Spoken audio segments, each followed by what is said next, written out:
From this window, I'll be able to see Oscar when he arrives. Here comes Gustav and Theodore's car. And Oscar is driving, so I guess everything went okay. Yes, he's pulling them out of the car, and he's tied them up hand and foot. What a tough dude! He's grabbed each of them by one arm and is dragging him into the jail. Whoa, he's so buff. I've got to tell Sushi.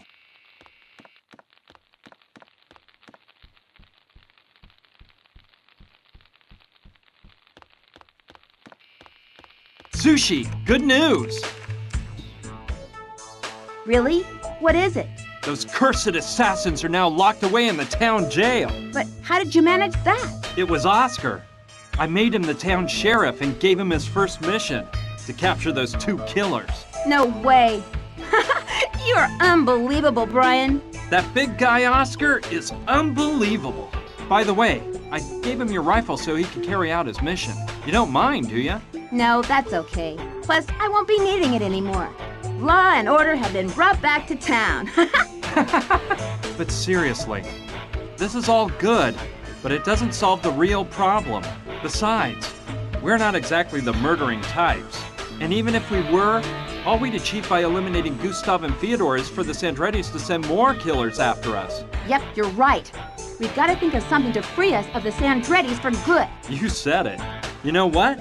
I think I'll go and congratulate Oscar and get the pleasure of seeing those two thugs behind bars. Are you coming? No, not right now. You go, and I'll keep thinking of a plan. All right, see you soon. See you soon.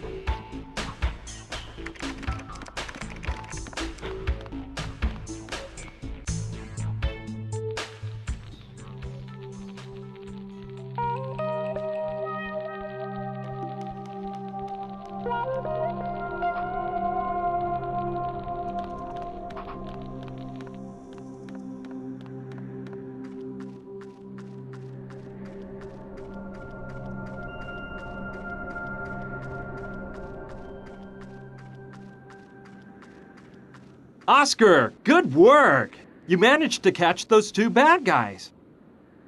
Thanks, but I was just doing my job. Those two bandits thought they could beat me with a little gun and some knives. Yeah, they were really fooling themselves. You locked them up in the cell, right? Yeah, the things they were carrying are in a jail bag on the desk in the office. Perfect, Oscar. You're a real professional. Just doing my work.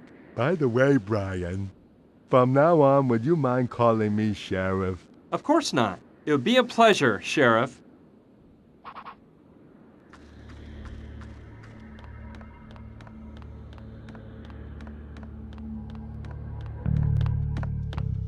Hi, guys.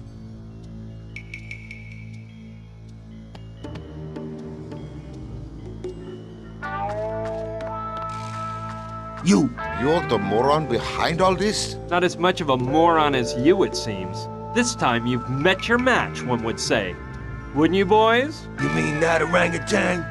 He caught us off guard. He didn't look dangerous with that silly face. I'd watch my mouth if I were you.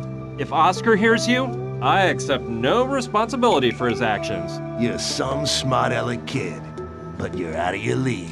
Stop playing funny, boy. You're a dead man. Yeah, deader than that corpse there behind you. I don't think you should be threatening anyone at this point. You should be begging! And speaking of that guy back there, take a good look, because that's how you guys are gonna end up. What a waste of time talking to two killers. I'm starving. Aren't you going to feed us? Man, they get better treatment at Shawshank. Okay, examining the stuff those two guys were carrying around may give us some ideas. The canvas is pretty worn out, but I don't think it'll tear. Why don't you shut your trap, you Russian take a look. retard? A gun, 3 loaders, a few knives, brass knuckles, a couple of wallets, and a cell phone. Run-of-the-mill stuff.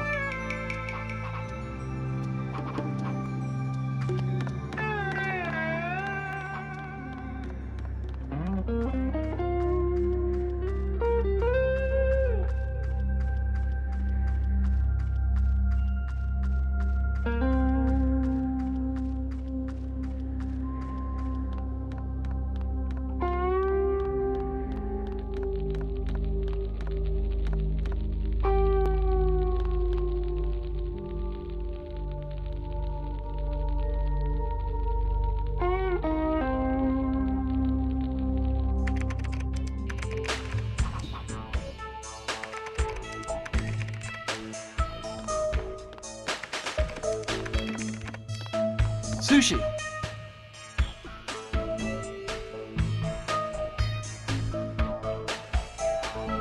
Yes, Brian. I brought you everything Gustav and Fyodor had on him. Maybe you can use it to investigate on the internet or something like that. Okay, as soon as I have time, I'll take a look at it. Leave it on the table for me, please. All right, it's all inside a jail bag. Okay.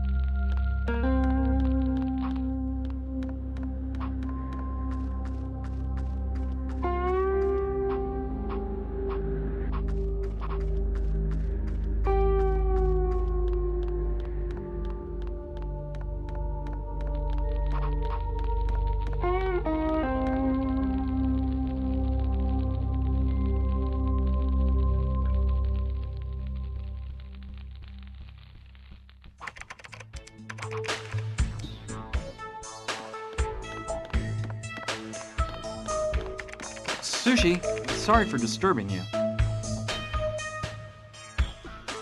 No problem. Have you taken a look at Gustav and Fyodor's things? Yeah, but I bet all their papers are fake. I haven't found any information on their past on the internet. Although, well, there is one thing I discovered. Gustav is a total movie fan. Movies? How do you know? While looking through his wallet, I found a season ticket to the Film Archives of New York. Can you believe it? That animal is a cinema lover. I don't want to imagine what his favorite films are. You know, movies are what I miss most since moving here. In Boston, I used to go 2 or 3 times a week. You like movies? Oh, I do too. I'm a major movie freak. Oh yeah? So tell me, who is your favorite director? Woody Allen. He's my favorite too. I know it's hard to pick since there are so many good ones, but which of his movies do you like best? Manhattan Murder Mystery. I love that one. Do you remember the scene where... Hey, wait a minute.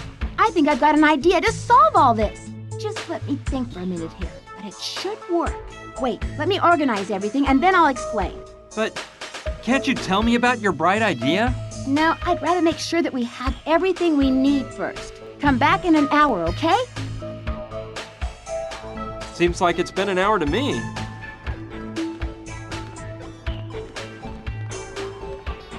Well? Let me explain.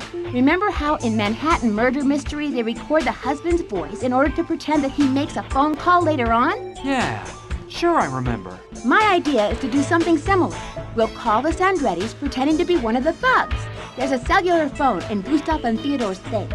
I've looked through it, and there's a number memorized as bosses, which is undoubtedly the number they call to report to the Sandrettis. We use a more sophisticated system than in the movie.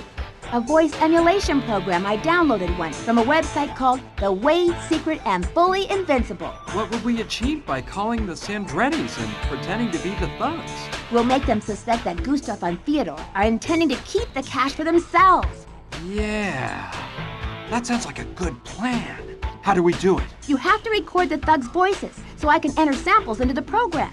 It'll analyze them and create a filter which we can use on any voice to make it sound like the voice of those killers. Program is that good? Guaranteed. Meanwhile, you have to record Gina saying something like, "You lying murderer, you killed him and now you want to keep the money." Gina is on our side, so we can just use her voice. We don't need to emulate it. Got it? Yeah, but are you sure this is gonna work? Of course I am. Don't you worry. Just do your part and leave the rest up to me. There's an MP3 recorder on the table. Go get it and record those voices, please. All right, I will. Okay, don't take too long. It's small and incredibly light.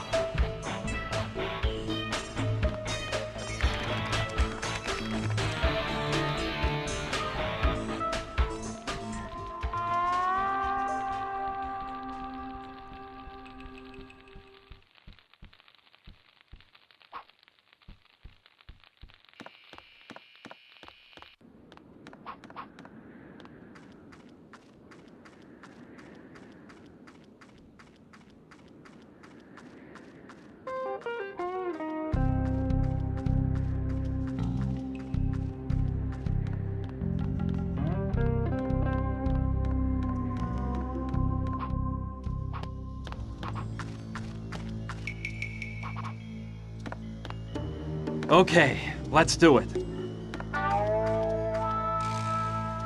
Hi guys, how's it going?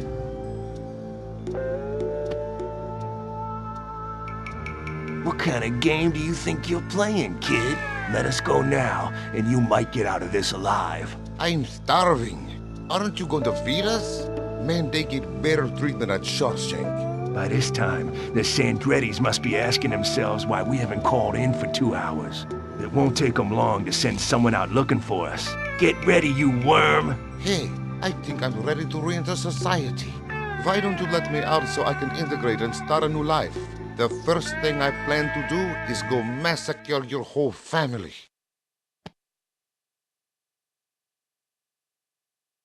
Why don't you shut your trap, you Russian retard? Give it a rest, One Eye. Come on, boys, don't argue. Cellmates are supposed to get along. Done. Now I have the voices of those two recorded. Give it a rest, One Eye.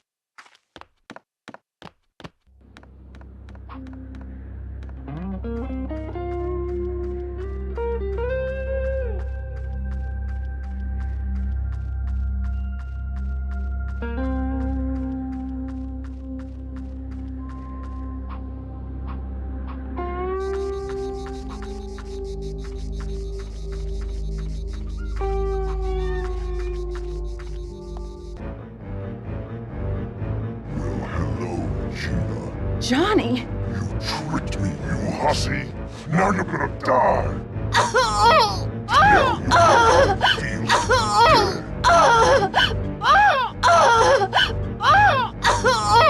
Calm down. You were asleep. You must have been having a nightmare. Yeah, it was horrible. Johnny was rising from his grave to kill me. There. It's all over now. Yeah, good thing you got here and saved me from Johnny. You don't look so angry with me anymore. Well, let's drop that. Listen, come up with a plan for us to keep the money and get rid of the Sandrettis forever. I need to record you saying, "You awful killer! You killed him and now you want to keep the money for yourselves!" But what for? Explain it to me. There's no time, Gina. Just trust me. Come on, let's rehearse once before recording.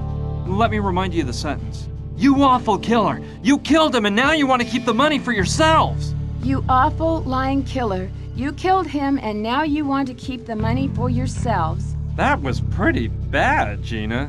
When you lied to me, you did a much better job. Come on, try again. You lying killer. You killed him and now you want to keep the money for yourselves. Better, but it still doesn't sound real. Try it once more. You lying killer. You killed him and now you want to keep the money for yourselves. Well, it's no Oscar performance, but it'll do. Wait for me to start recording and say it again. You lying killer. You killed him and now you want to keep the money for yourselves. Okay, I'm leaving. There's no time to lose. Get ready. I'll come back for you shortly, and we'll go find the money. Aren't you going to tell me your plans? Later, I promise. Right now, I have to leave. All right, but don't take long, please. No, don't worry. See you soon. See you.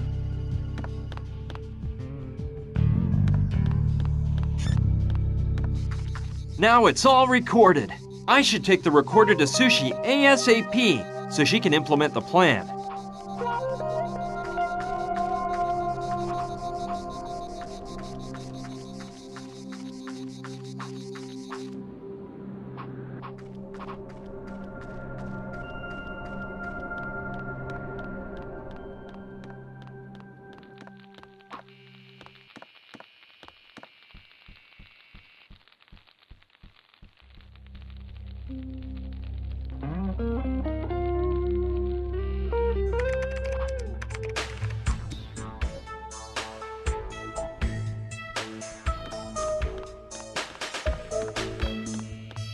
Hey, Sushi. Hi. Did you get the recordings? Yes, I have it all. Excellent. Leave the recorder on the desk and give me an hour to organize everything. Whatever you say. See you in an hour. Bye.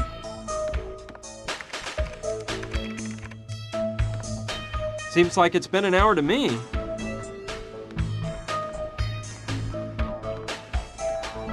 All set? All set. Look at this. Brian, you're a bag of pond scum. How does it sound? Wonderful, Sushi. And you said I was unbelievable. You're the amazing one. Well, it's no big deal. I ended up using Gustav's voice because he seemed like the thug leading the show. We'll make the call using my computer, but the computer has a system that will make them think they're receiving the call from Gustav and Theodore's cell phone. I've also prepared the sample of Gina with a few touch-ups, including gunshot sound effects I added in.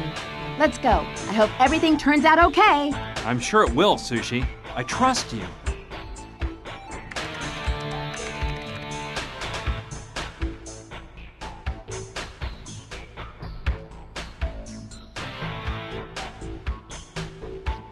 It's about time.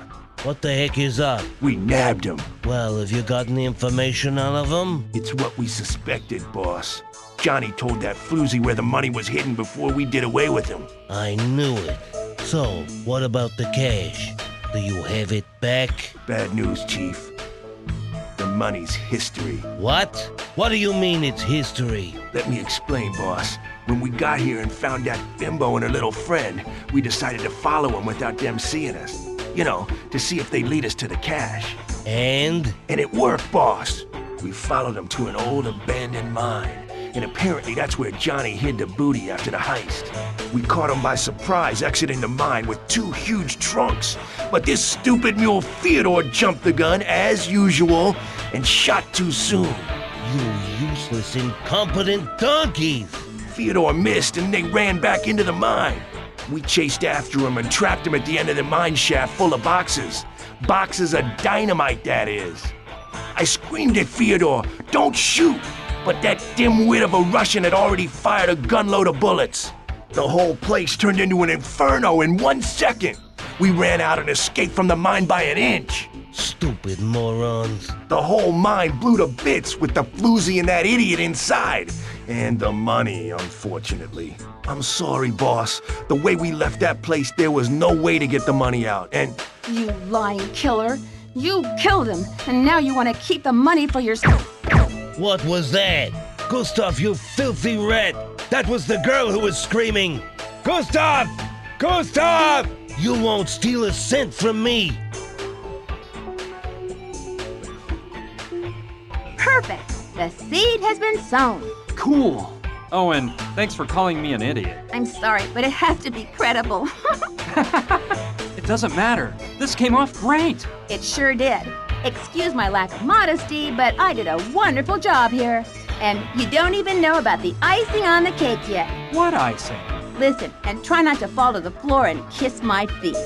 I hacked into a Swiss bank and created an account under Gustav and Theodore's names with a balance of $20 million. I printed up a receipt from the account and stuck it into Gustav's wallet. It's hidden well enough that he won't find it before the right time. Tomorrow, I'll instruct Oscar to take the killers out of the jail, blindfold them, and take them far away from here. I'll tell him to abandon them on some remote highway, but to make sure he gives them their stuff back first. Either I'm way off here, or the Sandrettis will soon find them. I wouldn't want to be in their skin when the Sandrettis find the receipt from the Swiss bank. Simply brilliant, Sushi. You never cease to amaze me. The only thing is, I'll have to lend Oscar the thug's car. I thought I'd use it myself to pick up Gina and go straight to the Mojave Bank before having a panic attack, but... Oh, take it. It doesn't matter. Oscar can just take one of my Hummers tomorrow. One of your Hummers? Yeah, I have 3 in the barn, so that's all worked out. Anyway, let me tell you something. I hate goodbyes. I always end up in tears. So I'd rather just stay here by my computer instead of watching you leave, okay? Thanks for everything, Sushi. I'll never forget you. Goodbye, Brian. Please come back someday. And send me some email.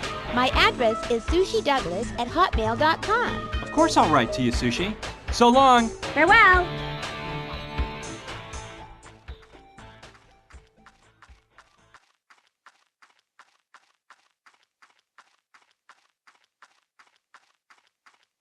Sheriff, I've got a mosey.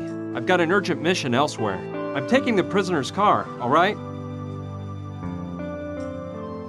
Sure. The keys are in the ignition. About those 2 guys in there, just follow Sushi Douglas's orders. She's the mayor of Douglasville. I'll do that. See you soon, Oscar. Adios, amigo.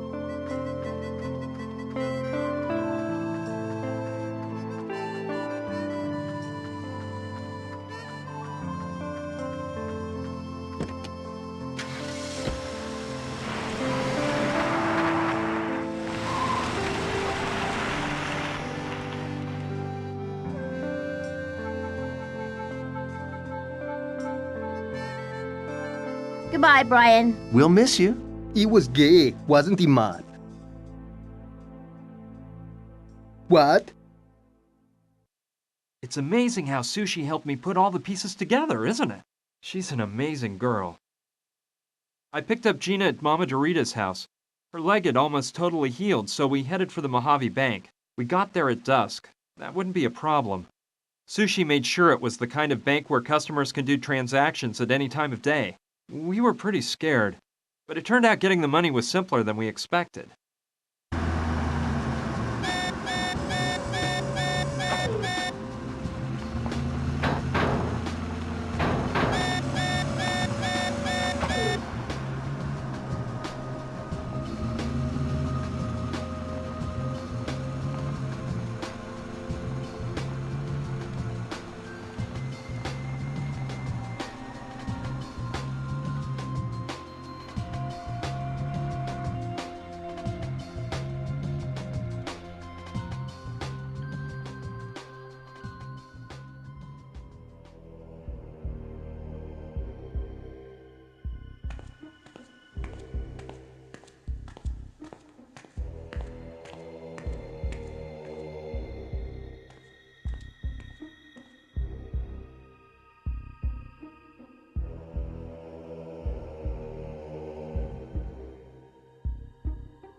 Can you believe it?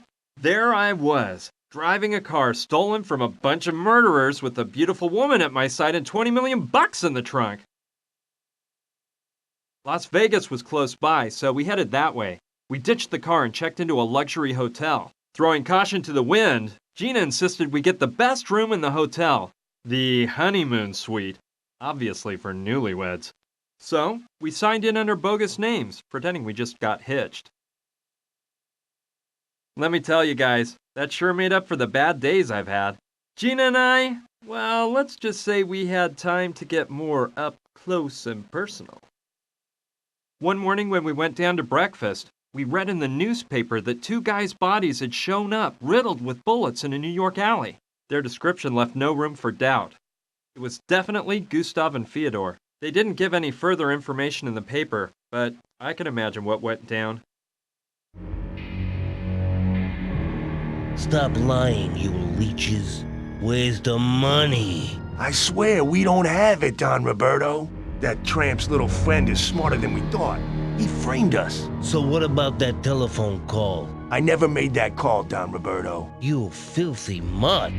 Do you think I can't recognize your scratchy betraying voice, you cellar rat? We aren't lying, Don Carlo. We would never betray you guys. Roberto, perhaps they aren't deceiving us. Gustav and Fyodor are our best men, and they've always been loyal. I know, Carlo. I know. But unfortunately, loyalty comes at a hefty premium these days. And I guess losing it for $20 million isn't a bad deal. So let's see if your faithful boys have an explanation for this. It was tucked away very nicely in Gustav's wallet.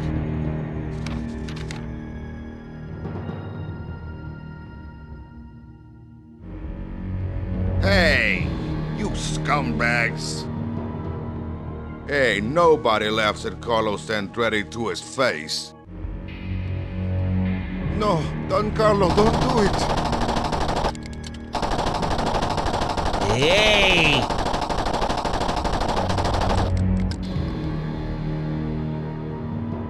Damn it, Carlo. If they're dead, we'll never get back the money.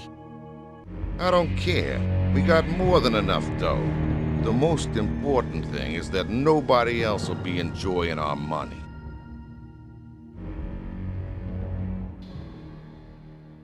Everything turned out all right after all. And frankly, I felt no remorse for those two killers. I was just sorry the Sandrettis didn't get what they deserved too. Anyway, even though it was unlikely that the Sandrettis would follow up on the matter, it was safer for Gina to take a long vacation where nobody'd recognize her. The Cayman Islands seemed like the perfect place. Gina insisted I go with her, but well,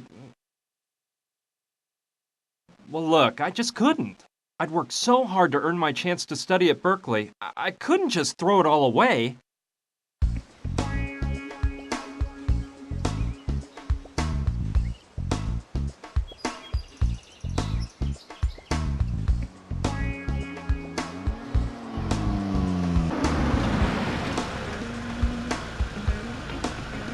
We made it. Brian, are you sure you don't want to come with me? No, Gina. I worked really hard to be able to come here, and I can't just let it all go by the wayside. Whatever you want. I'm gonna miss you. I'll miss you too. But it's for the best. This is where I belong. You could always take a year off and then... That wouldn't work. Be happy, Gina. See you soon. I'd be happier with stubborn old you. Goodbye.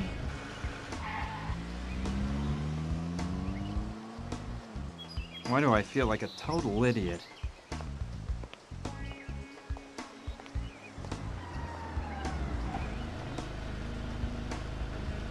What did you forget now? Well, something tells me you're dying to come with me. Am I right? Maybe, but what about you? What about me? Are you dying for me to go with you?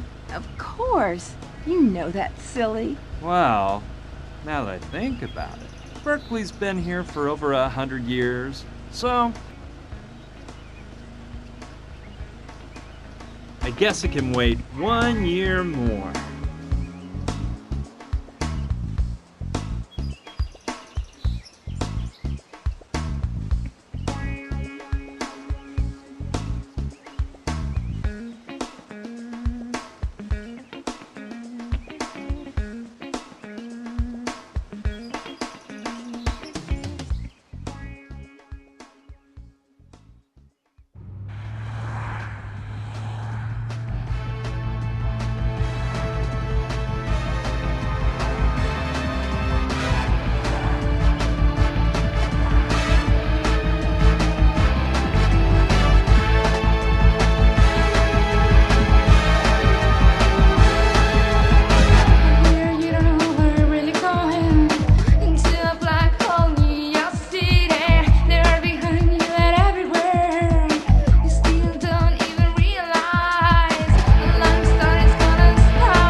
Surprised, aren't you? Yeah, I know what you're thinking. Ryan's the kind of geek who'd rather be studying at Berkeley than to party with a hot girl. Well, I admit I almost did. But at the last minute, I heard a little voice say something I heard in a movie a long time ago. In the film, the main character reaches the conclusion that there are times in life when you have to know when to say,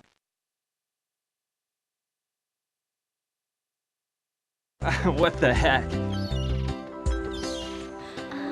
Hey, darling, can you rub some lotion on my back? Of course, dear. I'll be right with you. Well, friends, now I must bid you farewell. As you can see, duty calls. I hope I haven't bored you too much with this little adventure story. So, I'll be seeing you real soon, okay? Brian, are you coming? Yep. So, like I said, friend, see you soon.